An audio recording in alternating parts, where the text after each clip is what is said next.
Thank you to everyone for joining the webinar today, which is brought to you, of course, again by the RTOERO Foundation. My name is Mike Prentice. I'm the Executive Director for the Foundation. The mission of the RTOERO Foundation is to invest in programs, research, and training to support active, healthy aging for all Canadians.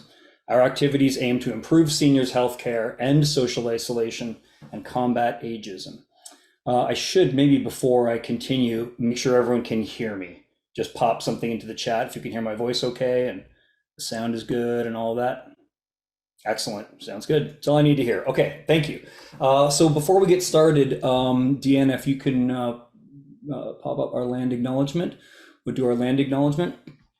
We acknowledge, recognize, and honor the ancestral traditional territories on which we live and work, and the contributions of all Indigenous peoples to our communities and our nation. So we are very excited today to have as our presenter Laura Tamblyn Watts from CanAge. You're seeing her image up there on your screen. I'll properly introduce her in a moment after a few quick housekeeping notes.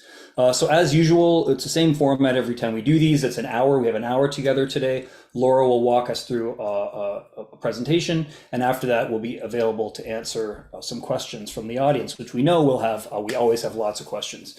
As always, we ask that you type your questions into the Q&A. There's the Q&A and there's a chat, and you can engage with us and with Laura either way. It's best to put sort of your formal questions that you want Laura to be able to see and answer in the Q&A. But if there's anything else or any notes or any thoughts throughout the presentation or after, you can also feel free to pop some notes in the chat there. And if there's anything in there that Laura sees and would like to address, she will do so. We'll get to as many of the questions, of course, as we can in our 1 hour together. Today's webinar is maybe has my favorite title so far: Social Inclusion, a Practical Guide to Future-Proof Your Relationships. I love this title. So addressing social isolation and loneliness has been a focus for the RTOERO Foundation since 2018.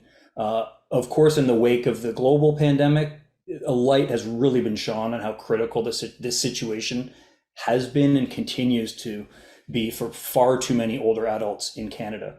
So this webinar is exciting. It's really about understanding the issue, but more importantly, what we can do to start fixing it.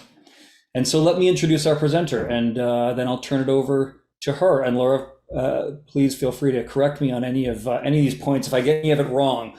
Laura Tamblyn Watts, who you're now seeing on screen there, is CEO of CanAge, Canada's national seniors advocacy organization and a global expert on aging. I will say, if I may, that CanAge is a fantastic organization doing some really, really incredible work. I will let Laura, if she'd like, provide a bit more background on CanAge, but we're very honored to have her with us today. And to continue building a relationship between CanAge and RTOERO, as well as us at the Foundation. So Laura previously served as Chief Public Policy Officer at the Canadian Association of Retired Persons and as the National Director for the Canadian Centre for Elder Law. She is Assistant Professor in the Factor Inwintash Faculty of Social Work at the University of Toronto, where she specializes in research on law and aging. So Laura is, there's more. I'm sort of cherry picking bits of her CV, but Laura is an absolute expert in the field of aging and seniors' health and wellness. And so we're just truly grateful to have her with us for an hour for today's webinar. Laura, thank you so much for joining us today, and I will turn the presentation over to you. Thank you so much. It's a delight to be here, but we have all just received news that our Queen has died. And I just want us to take a moment of silence and recognize the passage of a woman who has led generations. And thank you for the work that you have done on behalf of all of us today. And I'll just ask for a small moment of silence and recognition.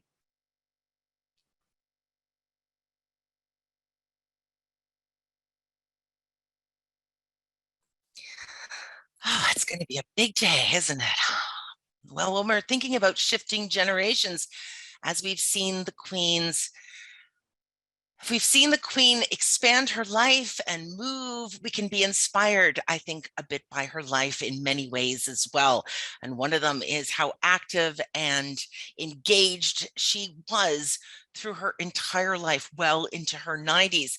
And maybe we'll take again some of that inspiration and talk about how we can learn from that and other examples, whether you're a monarchist or not a monarchist. She's certainly a person who has led by example in how to live a rich, active, and engaged life.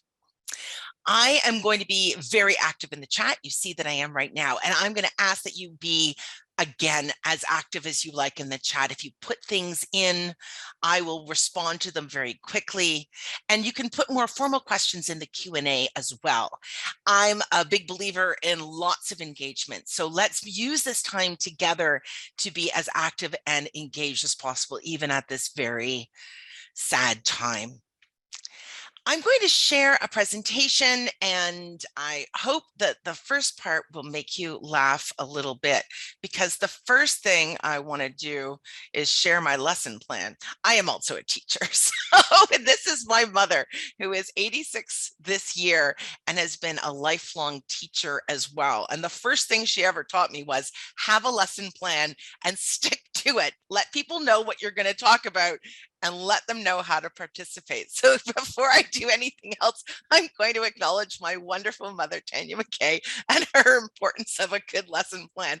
I'm going to skip through the intro very quickly, and I am going to spend most of our time talking about a little bit of the what, so what, now what, and I'm going to hopefully engage that very actively. Right now, I see we have a question of how many people in this webinar. We're about 450 so far, and more are still coming in. So I'm very happy that we have such a great engagement, and I hope this is going to be one of many opportunities that we have to spend time together. We're a huge fan of our work together. So we're going to talk about future proofing. I am going to apologize if I made any errors in French. I actually did it myself bilingually, and my my high school French teacher was probably going to point out somewhere, because I know you're watching, I'm sure, Ms. Pampina, that I'm sure got a participle wrong or missed an accent. So if any French errors, they're mine and not the organization's. So my name is Laura Tamblyn Watts, and I am the CEO of CanAge, which is Canada's national seniors advocacy organization. We are a national pan-Canadian not-for-profit. We are nonpartisan. That's very important to us. I won't say we're not political, because we are political in the sense that we work for the rights and well-being of all Canadians, but we work with all political parties, and we're extremely collaborative by nature. We are the largest seniors organization in the country, and I'll never sell you anything. We're not here. It's free to join, and we exist only for the advancements of the rights and well-being of all Canadians as we age. We have a motto, and our motto is, if we're doing it alone, we don't do it. So what you will see is just, this is a very small group of many, many organizations that we work in partnership. And of course, our first one we want to acknowledge is our wonderful partnership that we have with RTOERO, and how very pleased we are to both acknowledge and support such a fantastic organization. I come from a family of teachers, and I married into a family of teachers, and my daughter is going to become a teacher. So when I say this is the family business, I really mean it. My dad's a lawyer, but my mom is a teacher, and a lot of what I just do is teach law. And so I want to give a special heartfelt thank you to all of you for all of the amazing work that you've done. Many of you have reached out extra during the time of COVID-19, and I want to acknowledge that fantastic support. And for those of you teachers who may be working right now, I know that September is such a busy time. Yes, Happily Ever Older. I am in that book. Not only am I in the book, even a pizza party that I hosted was in that book. And I met all the time with Moira Walsh, and I heartily recommend it as well. Just in my very fast overview, we created a policy book because we don't want to be coming from issue to issue. We want to make sure that we talk about what a roadmap is, not just for ourselves as individuals, but for our country and our communities as well. And I invite you to have a look at our website. And if you don't want to do it that way, I can probably get a stamp out somewhere and mail it to you as well. And you'll see that under these 6 compass points, we actually have 135 specific recommendations. We're about to refresh that, and we got 141 individual policy wins across the country within 2 years. So certainly we're not all the way there yet, but we are trying to work together across communities, across organizations to really address individual issues. And one of the big issues, of course, that we've been talking a lot about, and perhaps never before so much as in COVID-19, is social exclusion. And let me just give you a little bit of some of the issues that we've put. These are big topic area issues, and underneath it are different, very specific recommendations. But you'll see that loneliness and social exclusion is really the beginning of that. And let me give you a little bit of a sense just off the top. In 2018, August 2nd, 2018, if you want to go look it up, you will see it was recorded by our Statistics Canada that 20%, so 1 in 5, 20% of seniors in Canada do not have a single individual person to reach out to in the time of even an emergency. And this is, as we've seen under the StatsCan 2021 report, we know that rural communities are super aging communities, and it doesn't take much to be rural. Just outside one of our big centers will do it for you. So this is an issue, and I know that you can't open up a news source without hearing that we're going to be 1 in 4 people over the age of 65 by 2030. And we actually thought originally we had until 2041, but we're moving forward. This is not a terrible thing, but it is the reality. And it's important that we think about social inclusion, what it means and what it doesn't mean, and really also trying to make sure that we're thinking about it with real evidence, because we don't want to be just using kind of pandering ideas to this. We want to make sure that what we know is backed by evidence, and then try to figure out, not just as a community, but I'm hoping that we create a little bit of a roadmap to talk about what you can do. And I'll be a little bit provocative in that as well. So the what, right? Ageism and social exclusion. We are all trained to identify things like this. We are trained to see that kid that's excluded from the group, or eating lunch alone, or maybe a kid that's excluded because of some type of visible or non-visible difference, a person with special needs, a person who may have linguistic challenges. We can see it now increasingly, of course, electronically and in person. This is a lot when we think about social inclusion and social exclusion, particularly as teachers. This is quite a bit what we are able to see quite quickly. We often are also pretty available in our thinking to see images like these and see social exclusion as well. We have the person who is lonely, obviously staring out the window. We have the eyes a bit worried, or somebody actively going through, could be loneliness, it could be grief, we don't know. And then there is the all too familiar picture of the older person in a long-term care home, often needing a mobility assistance, who's sitting alone. Now, let me tell you a terrible thing. During the time of COVID-19, one of the things that we were hearing about, of course, is how important it was to connect, particularly with people who were in group and congregate care homes. And again, we're coast to coast to coast, so they're called different things in different places. But in BC, and I saw we've got some Vancouver folks here, that would be called residential care. In Ontario, we call it long-term care. You might call it seniors lodges in Alberta. It's that 24/7 nursing. And yes, we have, of course, had families who were absolutely devastated. And we knew that the social exclusion led to not just physical pangs of loneliness, it led to actual, in some cases, the lack of ability to eat. It stopped people from being able to toilet. it actually has a fundamental physical aspect that is measurable. And social inclusion and social exclusion are not necessarily loneliness. You can be socially excluded without being lonely, but they are often tied together. But the reality of the circumstances, in many cases, we have people like the picture up in the top right quadrant who don't have any family to visit or don't have any friends. Right now, generations live farther than they've ever lived before. The average distance, if you live across provinces of people kind of in the Gen X and Boomer generation, from the later Boomers and greatest generation, it's about 2,200 kilometers. And if you live in province, it's more like 400 kilometers. As we've seen with some legislation, if people are being moved around, particularly if it's the peer, if it's your spouse or somebody the same age as you, even moving a short distance can be a challenge and a barrier. But again, a lot of the reality is people weren't getting visited before anyway. And I just want to refresh that. 2018, 20% of seniors don't have anyone to reach out to in the case of an emergency.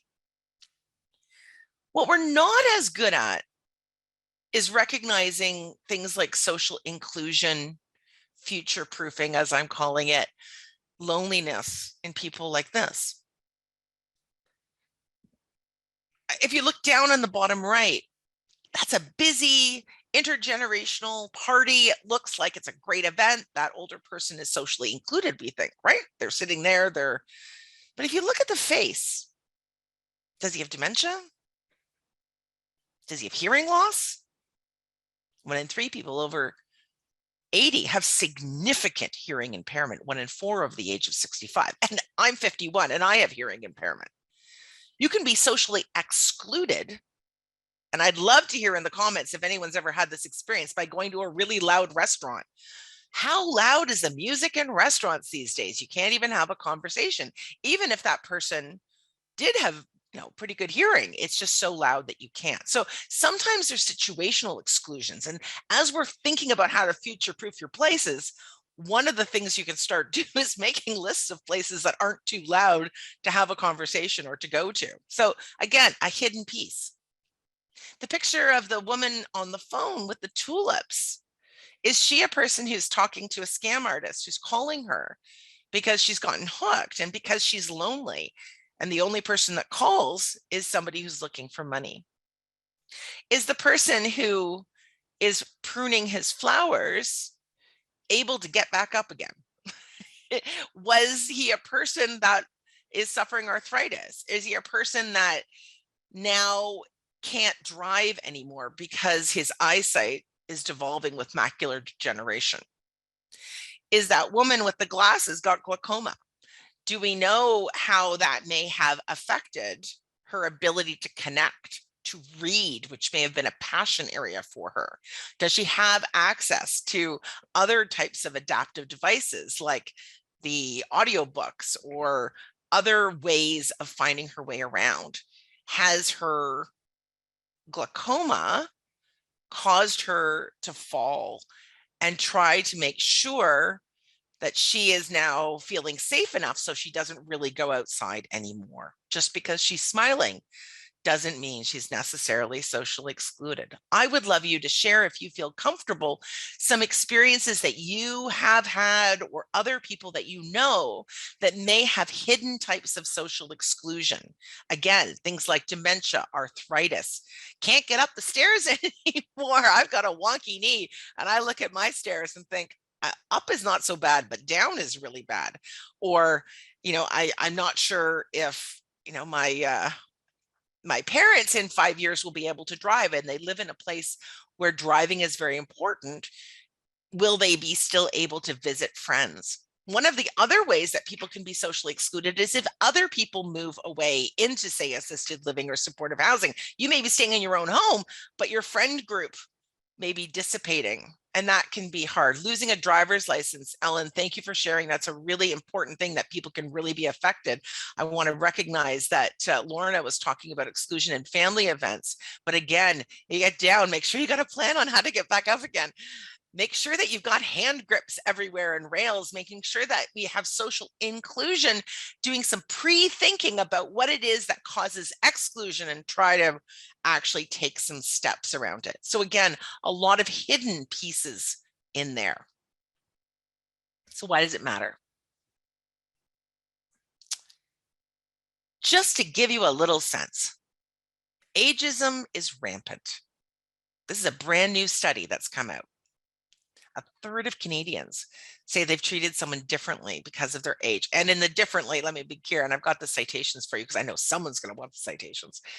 They mean more negatively. 63% of people over 66 say they've been actively discriminated against. They've been treated unfairly or differently. And I'm surprised it's as low as that. 71% that say that Canadian society values young generations more than older ones. And I'm betting the other difference of that number are older people who are still hoping that's right. Continence and incontinence are huge aspects of social inclusion, Marilyn. Thank you for drawing our attention to that. And that is one of the areas that people often can't go out, or they feel like they can't, is because it can be such a challenge. It's interesting because 50% of the Canadians say that ageism is the most tolerated form of social exclusion, and it's actually an underestimation. And I'll talk about a global study in a minute. That's an underestimation.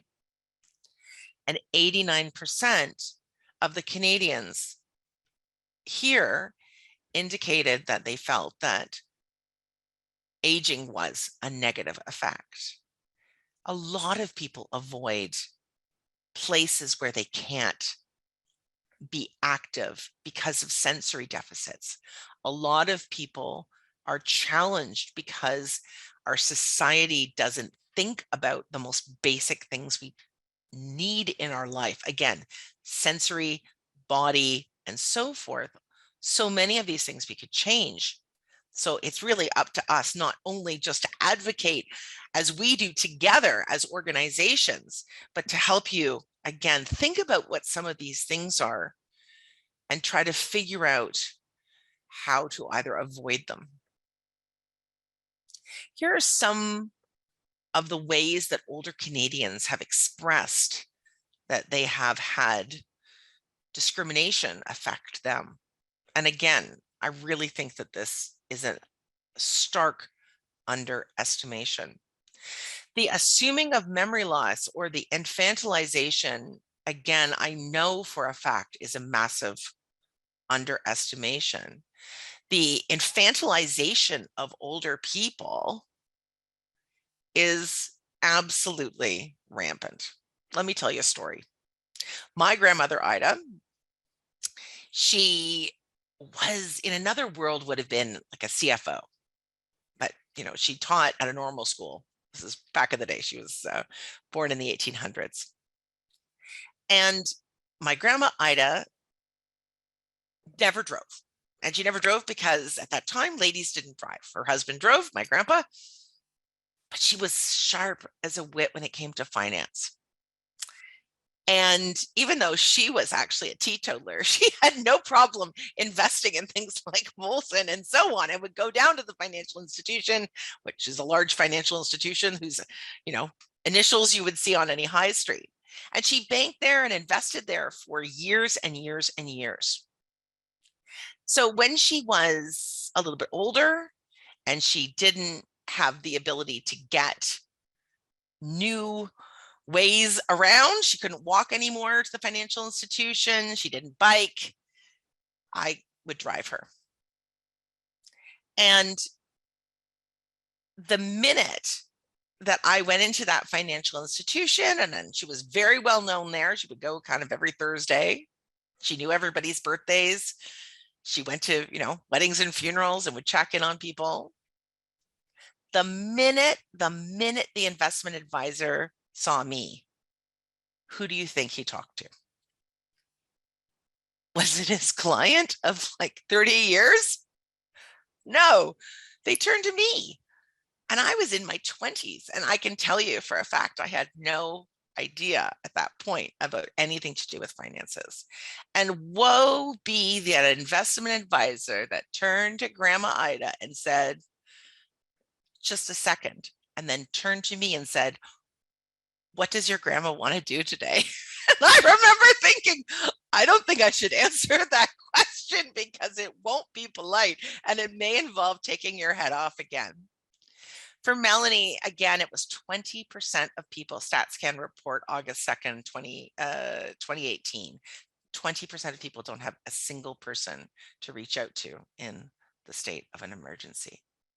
I really want to emphasize the great point that Margaret brings, is that this is also an intersectional issue.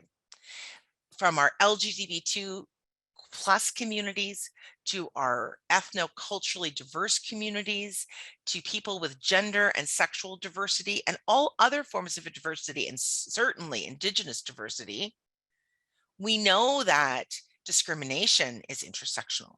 So if you're older and you're more likely to be discriminated against. And when you look at these numbers, I want you to think about, these are just the people who've recognized it on the basis of age and actually haven't recognized it on other forms of discrimination as well. I think we've all seen the Lisa LaFlamme scandal as well. And I can tell you that CanAge leaned in immediately. We see the hair go gray at a woman of 58. And that's when we're talking about things like ageism and sexism. And it's really critically important that we acknowledge both of those things together.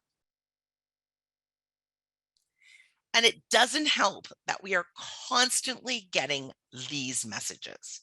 So I teach at the University of Toronto, and I start my class, which is a Master's of Social Work and Gerontology class. So let's be clear. These are people who have chosen to go into the field of gerontology. They want to do this. And I ask them to take out sticky notes. You know, you do, right? I say, give them a bunch of sticky notes. And I say, you have 60 seconds. And I want you to write as many words on a sticky note as you can when I say the following 3 words: old, frail, or dementia. And you would think frail and dementia would get the worst answers, right? I mean, just kind of think, you know, those are words that have a lot of negative. Old does. Old gets a couple of grandparents and a few wises and so on. But the overwhelming sense of narratives around aging are so toxic that when we're coming to think about future proofing and social isolation and loneliness and inclusion, we are fighting to have age recognized. Let's have a little look. And this is an American study, and there's been Canadian studies as well, but I liked this infographic. And what we are seeing, and this has been particularly true over the time of COVID-19, when we're seeing terms like boomer remover for COVID-19, or has anyone else heard things like, it's just affecting seniors, you know, we can't not go shopping at the mall just to keep, you know, old people, they're just going to be in their homes anyway. So we need to get on with their life and go to the bar. Well, that's what I did for the last 2 years, is fight against narratives like that and be thinking about what it means to be included, when it means to be excluded. So we do know that there are older numbers here. So this one says 1 in 4 seniors 85 felt lonely at least some of the time in the US. We have a Canadian study, and again, I can provide some additional citations, that says it's actually worse than that in Canada, but it is at least 1 in 4. It seems to be getting worse than that. We've got some new studies on loneliness. And loneliness, again, does not necessarily equate with social exclusion. Social exclusion means other things are happening to you. Loneliness is a feeling that you have, but they obviously tie together. And so as we battle against social exclusion, as we fight to bring in to things like diversity, equity, inclusion, age into that narrative, and to share with people that it wasn't just being young that was supposed to be in there, it's also being across our whole life course. We also need to think about ourselves and what we're going to do and how to recognize some of those risk factors to it. So how bad is it to be lonely or socially excluded? Well, I talked a little bit about how it can affect your body. So really interesting studies have been done. There was one that was done in Canada during time of COVID-19. We've had other ones done prior to COVID-19, and what we see is consistent. When people are socially excluded and or people are lonely, their mental health suffers. In fact, the rate of depression goes up, we believe, between 40 and 50%. So that is a massive statistical change. We know that it is as bad for you as smoking 15 cigarettes a day. So you want to know where the Surgeon General's warning or our Health Canada warnings should be? There should be warnings on loneliness.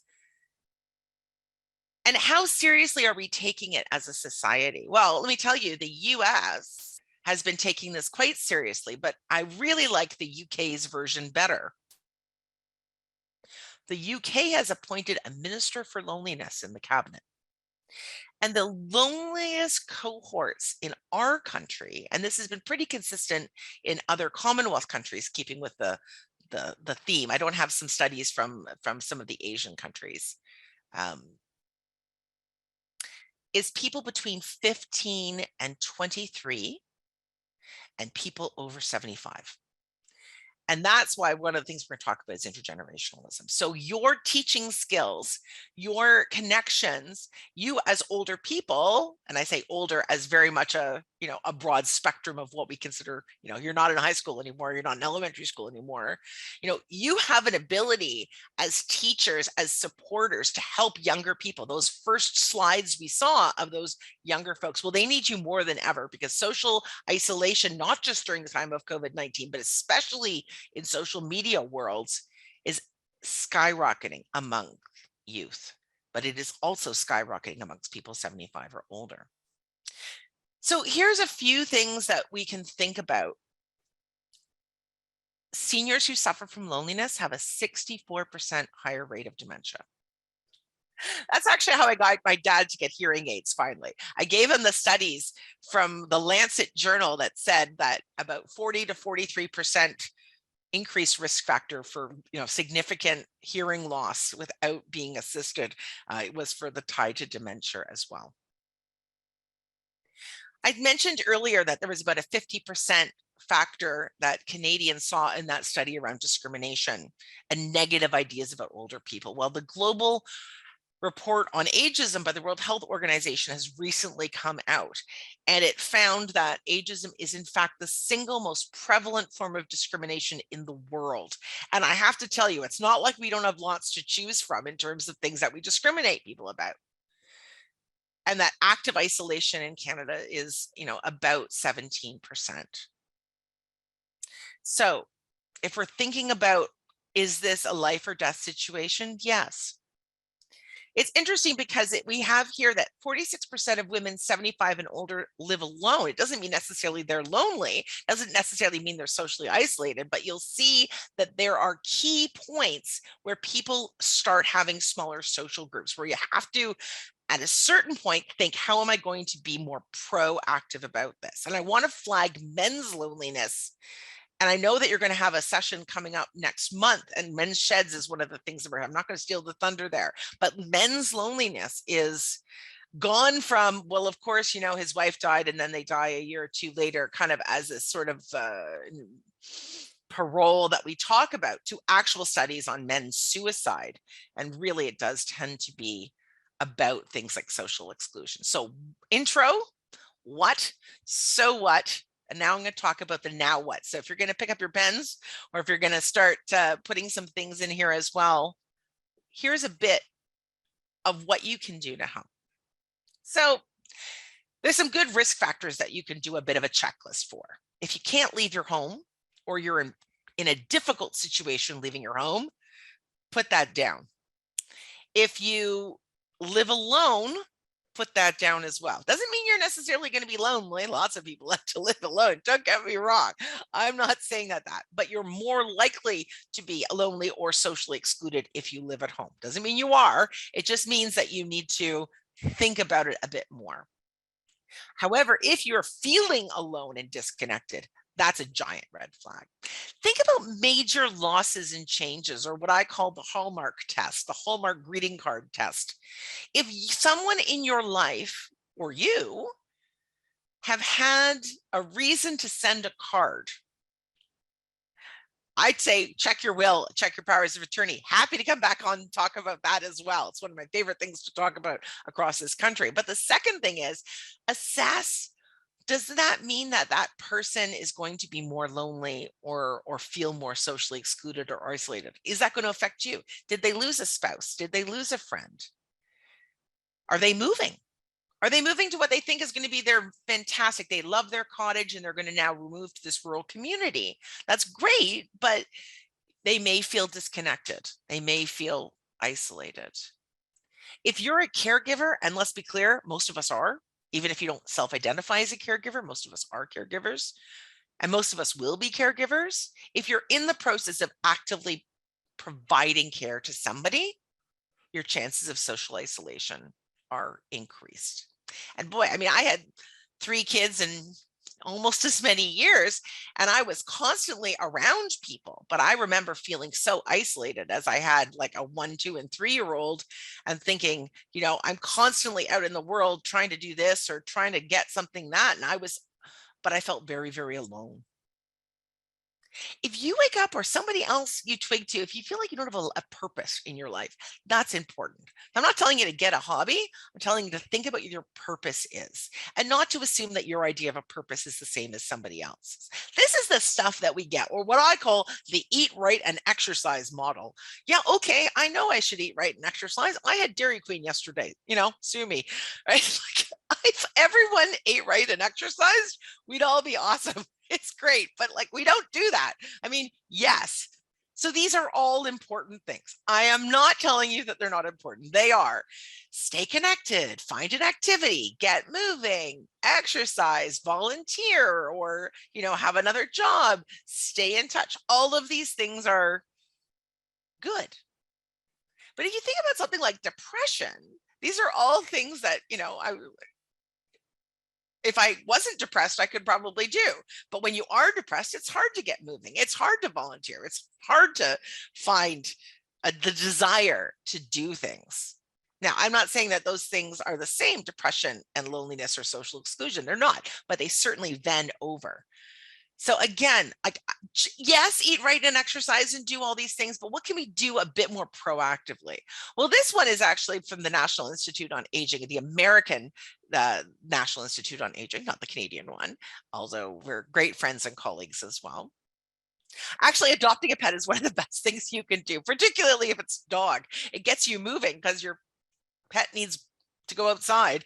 It gets you talking to people. There've been studies that if you're walking a pet, and you know, I guess you could walk your rabbit or your cat, not so much of the common, but if you're doing that, people come and talk to you and you talk to those people and you can come to parks and so on. So those small social connections actually really increase, not only just make you feel connected to a pet, but those small interactions. And actually for people with dementia who can't necessarily have their own pet, some of those really good robot pets actually work quite well. And there's more around that.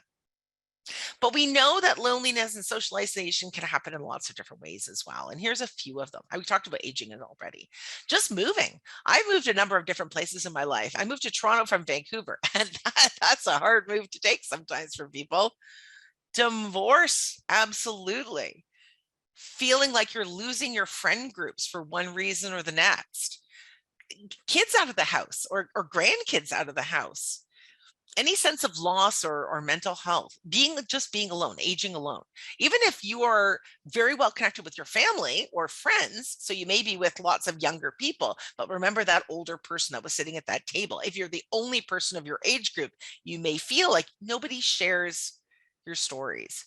I want to tell you of a wonderful man I was just speaking with the other day in Nova Scotia, and he's well into his 90s, and he's got great stories, and he used to be a famous hockey player. He's 93 years old. And one of the things I was talking to with his family members is how hard it is for him because nobody remembers who he used to be, that he was a giant hockey star. And we connected him together with another friend of ours whose father was in his 90s, who was also a huge hockey fan, and they knew who they were. And even though this first gentleman was always with family and friends and socially connected, he was lonely and felt isolated because nobody shared his memory. So we need to think about that as well. Falling off the tech train, and this is my French excuse. I have no idea what falling off the tech train is in French, so you saw my apologies to all the French teachers there. If you have an opinion about what I should have said, please share that with me. But it's really hard. I mean, if everyone's Snapchatting you or Instagramming you, they're like, well, if you were just on fill in the blank, TikTok, whatever, then you would know. It's hard. Like, people still are looking at real maps. Oh, well, I just pull in the GPS. So we get so comfortable and rolling along with it. But I think, when my mom, she was born in 1937, we had shared phone lines for years at our cottage, right? And now, is that what it is? Well, thank you very much. I wasn't even sure if that was really an actual expression or not in French. He says, tomber du train technologique. We know that it's really hard to keep up. I'm 51 and I have a hard time keeping up. So it's this falling off the tech train when you think just it's too much. Okay, that's fine. You can do that. I'm just saying, but we need to be more aware of who's where in their technological. 86% of seniors in Canada are online. 86%. It is a false that they're not. They are. And the majority have more than 5 connected devices. So it's not like people aren't online. They are, but they may not be on the same sites as you or the same online as you. And we need to understand that and meet people where they're at. So I'm going to land this plane. Here's my future proofing formula. Math wasn't my best, so I know it's not quite the right, algorithm here. It's my 3 + 5 + 15 and do it twice. And yes, the slides will be available for you. Here's your magic. 3 close relationships. 3 people that you know, that you can talk to, not just in the case of an emergency, but 3 people that you could share your feelings with. 5 people to chat to, even if it's somebody that you see regularly, like the post office person that you see on a regular basis, if they still give you mail. 3 people to chat with. Could be the coffee shop person that you chat with, but that's someone you would chat. The more you might chat with them or the better you feel about that, the better. 15 people in a social group that you know. Count them. Do you know 15 people? And do you know where they are? Could you reach out to 15 people? Now, I'm not saying they might, lend you money or give you a ride across town. But 3, 5, and 15, that's your relationships. But we have a second version of that as well. People generate out. Right? We need people across generations. So that wonderful man that I was talking about, who doesn't have a lot of other people in his life who are 93, has other generations to support him. It was lovely, though, when we got his generation connected, and that really, as I said, lightened him up. But we can grow old and our friends can die.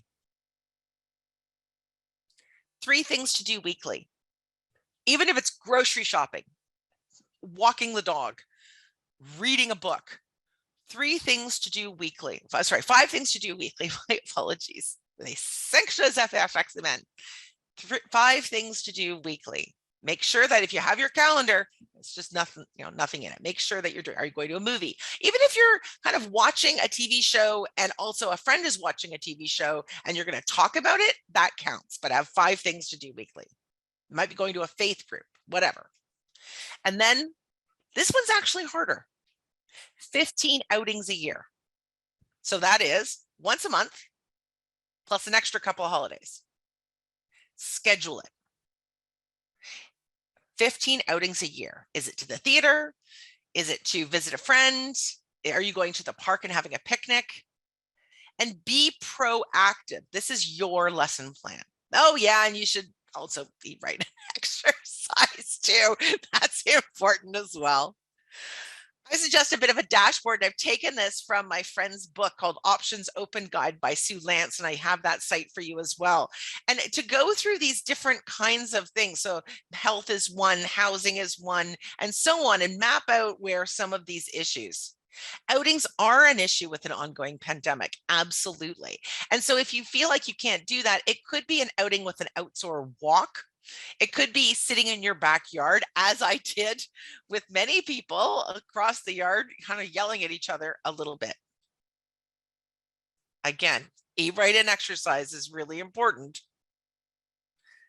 Staying connected, staying in touch, volunteering, but try to do it again in different aspects of your life. And don't forget your 3 plus 5 plus 15 times 2. Here's just a quick slide that the AARP put together to help you think about what we call domains of livability. And we started off talking about respect and ageism and social inclusion and what that meant. But we know that these issues are in other forms of domains as well. And we know how important our organizations are working together to make sure that social inclusion is in each of these areas. They have to all be met. And that's why our organizations are working together on advocacy. And that's why I want us to think about individual ones as well. And I'm just going to turn it over now. Happy to take questions, but what I've got here as well, I'm going to go through the questions that we've asked here. So what percentage of people don't have anyone to read out to? That is 20%. Marie Della Vadonna asks, the passage of Ontario's Bill 7 has raised serious concerns about the welfare and rights of older people. Loneliness and social inclusion will be increased if older people are removed from family, friends, and advocates in long-term care away from their homes. Haven't we learned anything from the COVID experience? I think we have learned it, Marie. I don't think they care. And that is maybe one of the worst things that I can say. So for those of you from other jurisdictions, this is a piece of legislation that the Ford government brought forward, and it is astonishing and frankly horrifying in that it removes an individual's obligation to get consent from another for placement into long-term care. So placement into long-term care in Ontario has always been part of medical consent. You have to consent as the individual person to placement. And now you don't. Well, we're just waiting for the charter challenge on that. Now, the healthcare system can put you wherever they want. And no matter what they said about trying to make it work, because they don't want bed blockers. Now, no one should be in a hospital when they really should be in long-term care. But if the hospital is close to family, friends, and community, that's probably the better place to be when they go into a place that they want to go into. Right now, they can be placed 400 kilometers away, but it is a horror and something that we're absolutely against. So thank you for that. The slides are going to be available. And you know, it's interesting because one of our questions is, I'm a senior without children and I'm concerned about how I will ensure I have the supports I need. Absolutely. That is a critical question. And now it doesn't mean necessarily that the kids are going to be helpful, but about 75% of people with some extended family or friend networks do feel that they have that support. We are increasingly seeing what some folks are calling elder orphans. I don't quite love that title. That's a tone, which it means that you really have outlived everyone or you don't have anyone close to you. This is especially problematic if you are trying to find someone to be your substitute decision maker. Here in Ontario, there's a legislation called the Substitute Decisions Act. In other jurisdictions, I know we've got some people from different parts of the country, and I'm happy to share what that legislation is called as well. But in that legislation, you pick somebody to be your substitute decision maker. So if you're crossing a road, hit by a car, and you're in a coma, somebody else will make a decision for you. And hopefully you'll have made something called a power of attorney document in BC. That's called a representation agreement. In Nova Scotia, it's a healthcare directive. It's the same thing. It's a piece of paper. It's a legal document that you appoint somebody else to be, but you can't pay someone to do it. You can pay somebody to be a trustee, a financial trustee for you, a financial institution, for something like a power of attorney for property. It's not as common as I think actually it should be, but that's just to make your own personal healthcare decisions. And then, of course, there's many more reasons to be concerned. And that's kind of why that 3, 5, 15 with relationships is a really important thing to think about, because you may need to go out and actually try to build some new relationships. And it can be important to actively think about that and to make good plans around it. Another one is loneliness can be a life situation that excludes any activities or connections that would be considered fulfilling. What makes an older person feel relevant, involved, stimulated, and given that it would be different from each individual, is there something that can be effectively addressed? Thank you for this great question. I will forward along, because there's a bunch of really good materials on purpose and vibrancy. And I can, again, forward them along and they can be disseminated to you as well. But the short answer is, if it makes that you feel like you are contributing to society, if it makes you feel like you're doing something that matters, whether it be writing a poem, whether it be sharing something online, whether it be going for a walk in the park, whether it be planting bulbs, or whether it be starting a new company at 85. There's no one magic answer, but it needs to fill that sense of vibrancy and purpose for you. And again, I can fill some more things as well. One of the other questions we have is, I keep losing friends due to their deaths, including those who are younger. Yeah, me too. I'm so sorry how hard this has been for you and for everybody. And COVID-19 has only made it worse, but it's exacerbated something that we're all really sharing together. How can we deal positively to a change of losses over time? I wish I had a really good answer for you. And I'm happy to come back and work with others to talk about things like dealing with grief and loss. Of course, there's no one answer. One of the things that I have learned is that, either asking a person or actively reflecting on, important moments or best moments can help, but loss is loss. And I think it's also important that we let ourselves feel it and acknowledge it instead of just carrying on. And we know that one of the reasons we need to have more psychological services for everybody. I know that teachers often have good psychological services in your plans, but many, many people don't have access to that. It's because grief counseling is very thin on the ground. And grief counseling for older people is especially thin on the ground. So I think that's a really important to think. One of the other pieces is, don't forget people who've been hit with divorce after decades of long marriages, the emotional and uh, fracturing mental around that. We're seeing a massive rise of what's called gray divorce, and it can shatter people's lives. It can also be a great reason. I've seen people leave relationships that were abusive after years and years because they decided these last, from 70 to 90, they were really going to live their best lives. And we're seeing people kind of coming out of closets as well. But we're also seeing a lot of losses. And even if it's a positive change for you, it still will be a transition. So again, that Hallmark greeting card, if somebody has done something or if you've had a life change that you're acknowledging, go back to that 3, 5, 15 times 2 and start thinking about what you need to do. I'm going to give the last couple of issues again. Somebody wanted me to refresh what the first 3. So 3 close relationships, 5 people to chat to, 15 people in your network. Times 2 means that you're going to do it again when it comes to things like meaning and purpose. Have different activities that you do. Again, you'll have the slides. In the future-proofing formula, a question is, does your spouse partner count as one of the 3? Yes, it does, unless you don't talk to them. So I would count it as one of my 3. I leave it for you to consider whether they're one of yours. But yes, ordinarily they would be, assuming that it's a positive relationship that you're actually engaging with that person with. Another person, I'm engaging alone as a gay man with no partner and family. And this is a particular issue for people who've moved or people who have family, not necessarily a biological family, but kinship and built family. And he's a friend that they talk to, and they talk about these issues, particularly across generational issues. And he talks about particularly around choosing somebody to be a power of attorney.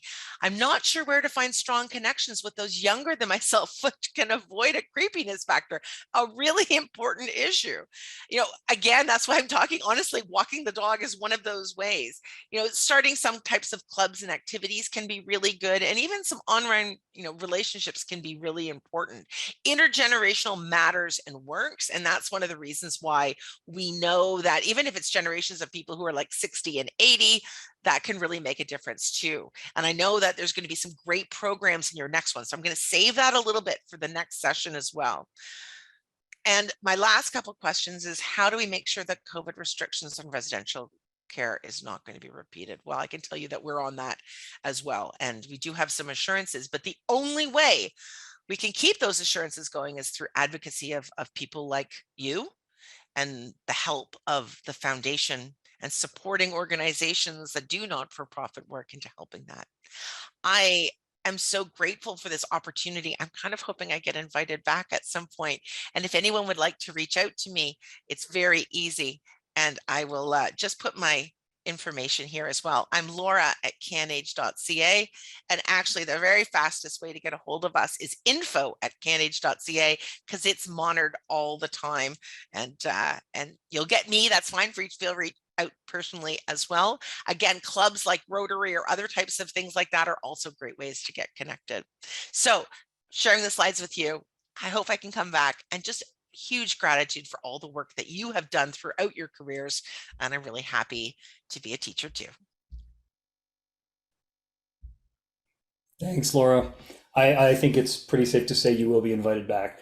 Thank you to Laura Tamblyn Watts from CanAge for sharing your time, your experience, your insight with all of us today, and for what was, I think, a very refreshingly positive and practical discussion, which is what we need, so much. So thanks to everyone who joined us today as participants for all the great questions.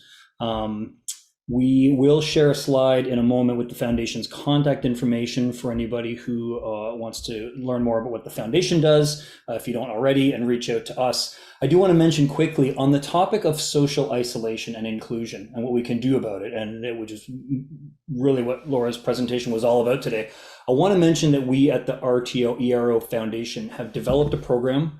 The program is called Chime In, and we launched it last fall. I'm sure some of you are aware of it. Many may not be. Chime In it's very simple. It's just an online chat group. It's open for everyone to join, all RTOERO members, anyone actually who'd like to join, to meet and just chat with peers. It's an hour a week, and you just register one time, and then you can jump in as often, as frequently or infrequently as you'd like. And it's been successful so far, and a lot of folks, I think, have made great connections and even made some friends. So we encourage anyone and everyone who's interested.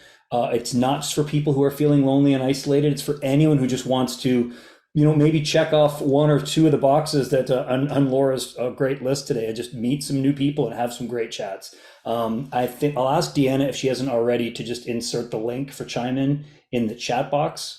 You can also go to the Foundation's website, find out more information and how to register there on our site. So back to the webinar. I just want to mention that all our webinars are free to join. As always, all our presenters, including Laura, are volunteers. So they're donating their time and expertise to inspire us through great and inspirational conversations like this. So in order to help us continue to do these fantastic webinars, we hope you'll consider supporting the RTOERO Foundation. Again, our info is on screen right now. Thank you. Also, very quickly, before we wrap up, I just want to mention that a very short survey is going to pop up on everyone's screen as soon as the webinar ends. This is to just gather some really quick feedback from you on how we did today, and help us sort of continue to optimize and improve as we put together more webinars for you. Laura, is there anything you'd like to add before we finish? Apologies to any French teachers if I got any of my French wrong. That's all that I have to say. I'm really excited to reach out. We're really excited to talk. I want to talk more about things that are not, depressing. This was not meant to be that. This was meant to be to think about those key advocacy priorities that we're doing together, plus what we can do to be keeping track of the things in our lives, kind of like how we used to do with our classrooms. Or maybe some of you are still doing it in the classrooms as well. Thank you. Oh, thank you, Marianne. I appreciate that. I'm sure I forgot some accent somewhere. Thank you. So it's 3 o'clock right now. This will conclude today's webinar. Thank you one last time. Again, thank you to our presenter, Laura Tamblyn Watts from CanAge, and of course for everyone, all of you, for joining us today for the webinar. Please stay safe and healthy, and we'll see you at the next webinar. Thank you.